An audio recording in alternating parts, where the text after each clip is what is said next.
Ever wished you could just chat with someone who's, already made it, like living in perfect harmony with God?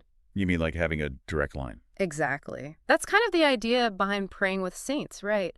A practice that has, I think, intrigued a lot of people, but also maybe puzzled some folks too, and that's what we're diving deep into today.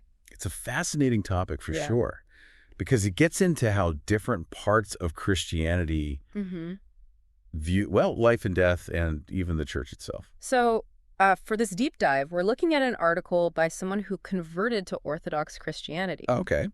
And they initially really struggled with this whole praying with saints thing, Yeah. but then they ultimately came to understand it and embrace it.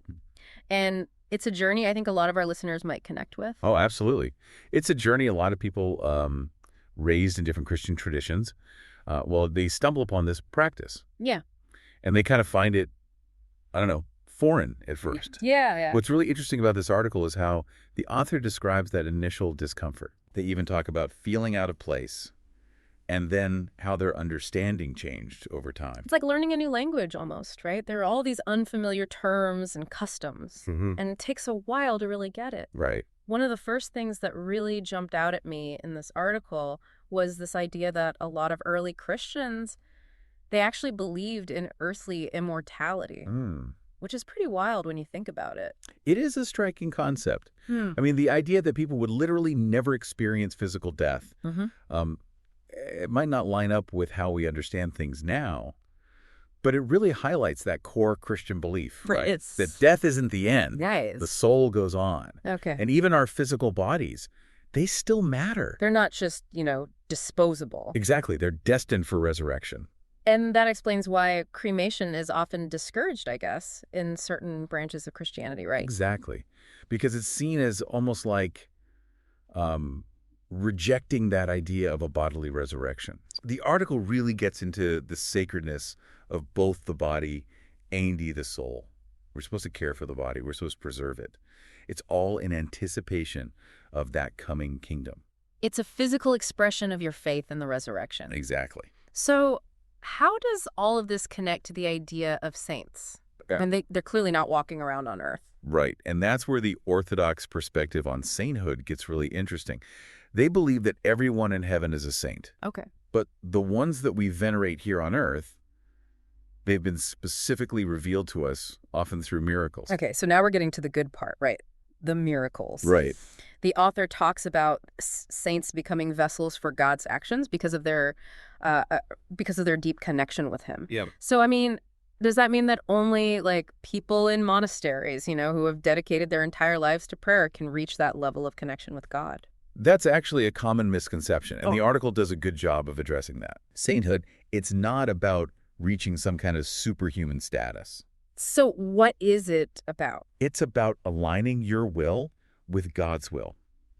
And that's something anyone, regardless of how they live their lives, can strive for. So let's move on to something that I think a lot of people, especially outside of certain denominations, might find confusing. Relics. Why would a saint's physical remains be considered holy? It goes back to this idea of grace. Right. The article explains that these remains were touched by God's grace during the saint's life. Mm. And it's important to remember that relics are venerated. They're not worshipped. Right. It's a way of acknowledging the holiness that was kind of embodied in those physical objects. I've never thought about it this way before, but it's almost like relics foreshadow the resurrection, don't they? That's a great observation. Yeah. They're kind of a physical reminder that our bodies, even though they seem so mundane, can be sanctified, Yeah. made holy through Christ. They point toward that future reality where everything will be made perfect. Okay, so we've been focusing a lot on what the article says, but is there any biblical basis for this whole praying with saints thing? Absolutely. The article mentions a few examples, Right. like the book of Revelation, where the prayers of the saints are described as rising up to God's throne like incense. Oh, right. There's also the Transfiguration, where Moses and Elijah appear with Jesus. It's like they're still active participants, even though they've passed from this earthly life. Right. And if we think about how Christ encouraged us to pray together, to pray communally, it kind of logically follows that if the saints are alive in heaven, we can pray with them. Okay, that makes sense. I can see how some people might worry that praying to saints is, I don't know, maybe replacing God or something. Yeah. How does the article address that concern? It really emphasizes that we're asking for the saints' intercession. We're not worshiping them as if they were God. Right. The author uses a really helpful analogy of an exorcist acting with Christ's authority, not their own. Okay, yeah, I get that. It's similar. So it's not about diverting your prayer away from God, but rather inviting the saints to join you in a shared prayer experience with God. That's a great way to put it. And this is where the author has their aha moment, Okay. that beautiful Trinitarian aspect of it all. You mean when they talk about making the sign of the cross after asking a saint to pray? I've always wondered about that. Exactly. It's not just a random action. When we ask a saint to pray with us, it becomes a three-way conversation. A three-way. Us, the saint, and God. We're acknowledging the Trinity. Right there in that act. Exactly. So it's not just a request, it's an invitation to a shared prayer, all within the context of the Trinity. Exactly. And that, for the author, was like this huge aha moment. I think it might be for a lot of our listeners, too. I'm feeling it already. And it ties back to that point you made about the interconnectedness of the church, right? Yeah. That those in heaven and those on earth, we're all part of one body. We're supporting each other. We're praying for each other. Absolutely. It's a really beautiful image of unity and purpose shared across different realms. Yeah. Yeah. It really does paint this picture of like this amazing spiritual team effort, Yeah. all working towards the same goal, even if we're in different, realms. It's beautiful. But how does it actually work? I mean, how do you actually pray with saints? It's actually much simpler than you might think. You literally just talk to them, like you'd ask a friend for prayer. Okay. The article really stresses you're not praying to them like they're God, but you're asking them to, put in a good word for you with God. Intercede. Right. Intercede. It's about seeking their support and guidance, but still within your relationship with God. So like I could just say, Saint name, please pray for me about situation. Exactly. And don't forget that sign of the cross we talked about, before and after. It's a really powerful way to acknowledge that whole Trinitarian aspect. Right, yeah. But with so many saints in the Orthodox tradition, how do you even know which one to ask? It seems a bit overwhelming. That's a great question. And it is something that, trips a lot of people up when they're first starting out. Yeah. But there are some helpful guidelines. Like what? A lot of people have patron saints, right? Okay. Associated with their name or their job or even like specific needs. And there are tons of resources out there where you can, learn about the different saints and their stories. Oh, okay. And then you can find the ones that really resonate with you or, your particular situation. Oh, so like St. Christopher for travelers or St. Luke for physicians. Exactly. And don't be afraid to just try things out, see what works. Yeah. You might find that you kind of develop a connection with certain saints over time. Maybe their stories speak to you or their attributes or something. That actually reminds me of something the author said. They were talking about how they felt weird about praying to saints at first. But then over time, they found a lot of comfort in it. They even admitted that they were regularly venerating certain saints, like St. Christopher, even before they really understood what it all meant. It was almost like instinctual. That's really common, actually. It speaks to how personal faith can be. Even if you don't get all the theology behind it, you can still be drawn to certain practices. It's like your heart gets it before your head does. Exactly. Speaking of language, I noticed the author used a phrase, praying with saints, instead of, praying to saints. Do you think that's a better way to think about it? I think it's helpful, yeah. It emphasizes that, you're working together. It's a collaboration. Yeah.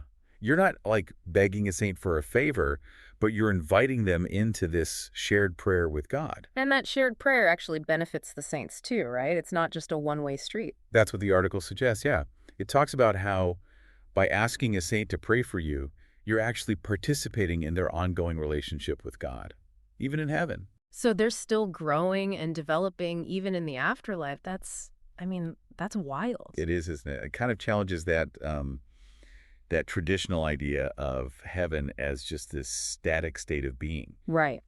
And it suggests that it's actually much more dynamic. You're all on this journey together, even across realms. Exactly. So praying with saints isn't just about getting your needs met. It's about taking part in this much bigger, more interconnected reality of the church and your relationship with God. Beautifully put. It's about recognizing the communion of saints, those here, those in heaven, all on this journey towards God together. And the author even calls it like a Trinitarian form of prayer Yeah. because it involves you, the saint, and God all connected. Yeah, It's powerful. it is. It really highlights the Trinity, right, at the center of it all. It's a good reminder that we're never really alone in our spiritual journeys. This has been so insightful. We've, gone over the theology behind it, the biblical support, the practical stuff. It's amazing how something that seemed kind of mysterious at first can become so much clearer. It is, isn't it? Yeah. What's really stuck with me is that idea that our relationship with God, with the saints even, it doesn't just end. It goes on. Mm-hmm. It keeps evolving. It goes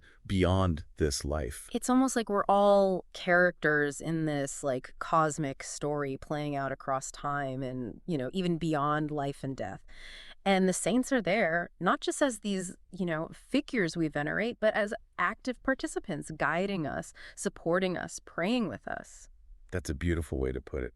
It really gets at the heart of what it means to be part of that communion of saints. We're all connected. We're bound together by this shared We're faith. on this shared journey. Yes. But before we wrap up, I remember you mentioned that the article ends with a question, something for us to really think about. Oh, right. About how the saints are still, developing even in heaven. Yeah, what does that even mean? Right. It makes you rethink what the afterlife is all about. What does it mean to grow and develop in heaven? And how does that change how we see the saints and our relationship with them? Those are big questions. Probably a bit too big for today, Yeah. but definitely worth thinking about. Makes you wonder if heaven is more than just, harps and clouds. Right. Like, what if it's not just this static place where nothing happens? This whole deep dive has been eye-opening for me. We went from being a bit confused about this whole praying with saints thing to understanding, like, the deep theology behind it and even how to actually do it. It's been a journey, hasn't But it? it really has. What I'm taking away from all this is that our relationship with God, with the saints even, it doesn't just end when we die. It's like this thread that keeps going. And evolving, it's a connection that goes beyond this life. It's almost like we're all in this huge, cosmic story playing out across time, even beyond life and death. And the saints aren't just like these figures we admire from afar. They're in the story with us. Right. They're active participants, guiding us, supporting us, praying right there with us. I love that imagery. It really captures what it means to be part of that communion of saints. We're all connected. We're all bound together by this shared faith on this journey towards God. Together. So say someone's listening to this and they're thinking, okay, playing with saints, that's interesting, but they're not sure where to start. Right. What advice would you give them? I'd say approach it with curiosity. Don't be afraid to ask questions. Do some research, talk to people. There are lots of resources out there. Explore it and see what you find. Maybe start by reading about some of the saints. Yeah. Find those whose stories you connect with, and we'll see where that leads you. The whole point is to deepen that connection with God and to remember that you're not alone on this journey. It's about that sincerity in your heart, that desire for a deeper relationship with God. And the saints, they're there to help you along the way. Their lives can be examples for us, their stories can inspire us, and their prayers can support us as we figure out this whole faith thing. This has been a truly enlightening conversation. Thank you for, going on this deep dive with us. The pleasure was all mine. And to all our listeners, until next time, keep exploring, keep questioning, and keep seeking those connections that make life and faith richer.